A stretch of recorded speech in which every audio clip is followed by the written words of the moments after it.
M A Mukib তিনি আজকের এই আমাদের বাংলাদেশ ওয়েলফেয়ার কাউন্সিলের সম্মানিত নেতৃবৃন্দকে পরিচয় করিয়ে দিলেন। ধন্যবাদ আশরাফ সাহেব। বিসমিল্লাহির রহমানির রহিম। উপস্থিত সম্মানিত সাংবাদিকবৃন্দ, আসসালামু আলাইকুম ওয়া রাহমাতুল্লাহি ওয়া বারাকাতুহু। আমি আজকে প্রথমে পরিচয় করে দিচ্ছি। প্রথমে আমার পাশে রয়েছেন আমাদের, আপনারা ইতিমধ্যে বলেছেন, আমাদের বাংলাদেশ ওয়েলফেয়ার কাউন্সিলের ইউকে সাধারণ সম্পাদক আশরাফ সাহেব। এরপরে রয়েছেন আজকে নেতৃত্ব দিয়েছেন অতীতে, যিনি একজন রাজনীতিবিদ, একজন সমাজসেবী, জনাব সেলিম সাহেব। উপস্থিত রয়েছেন আমাদের সংগঠনের ভাইস শহীদুজ্জামান। তারপরে রয়েছেন আমাদের অন্যতম সদস্য জনাব তৌফিক শাহ। আমি এদিক থেকে আমাদের রয়েছেন আমাদের ইসলাম ভাই সেলিম সাহেব রয়েছেন। তারপরে আমাদের অন্যতম ভাইস প্রেসিডেন্ট জনাব আব্দুর রহিম বেগ সাহেব, আমাদের আরেক উপদেষ্টা জনাব মাস্টার আমির উদ্দিন আহমেদ সাহেব, আমাদের শিক্ষা বিষয়ক সম্পাদক জনাব আব্দুল ভাই সাহেব এবং সাংবাদিকদের মধ্যে রয়েছেন। তারপরে আমাদের আরেকজন সহসভাপতি জনাব হাবিব ভাই, তিনি এসেছেন চৌধুরী সাহেব। তারপরে রয়েছেন আমাদের চ্যানেলস থেকে এসেছেন আমাদের অত্যন্ত প্রিয় জনাব রেজাউল বিদা সাহেব, আমাদের রাসেল ভাই সহ আমাদের শাকির ভাই, আপনাদের সবাই। বিসমিল্লাহির রহমানির রহিম।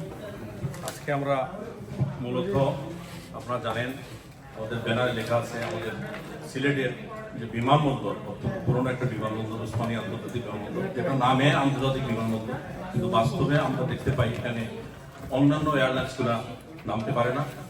আমরা এই জন্যই আজকে এখানে এসেছি এবং বিশেষ করে মার্কিন প্রেসিডেন্ট বারাক ওবামা সহ 92 জন নোবেল বিজয়ী এবং বিশ্বের বিভিন্ন দেশের 106 জন নির্বাচিত জনপ্রতিনিধি, ব্যবসায়ী, সুশীল সমাজের মোহাম্মদ ইউনূসকে অভিনন্দন জানিয়েছেন।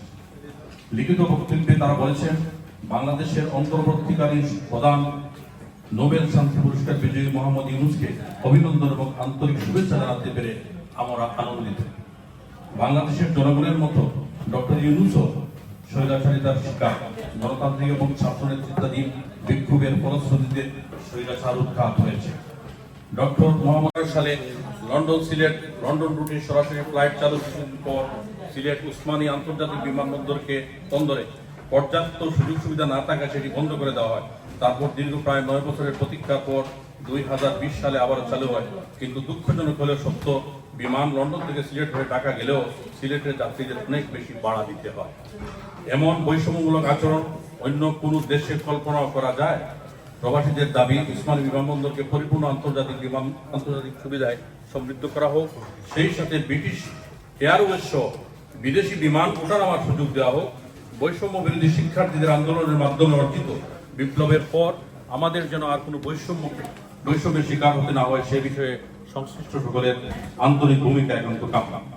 বাংলাদেশ ওয়েলফেয়ার কাউন্সিলের পক্ষ থেকে অত্যন্ত একটা সময়োপযোগী বিষয় নিয়ে যুক্তরাজ্যে অবস্থানরত বিশিষ্ট সাংবাদিকবৃন্দের উপস্থিতিতে প্রেস কনফারেন্স।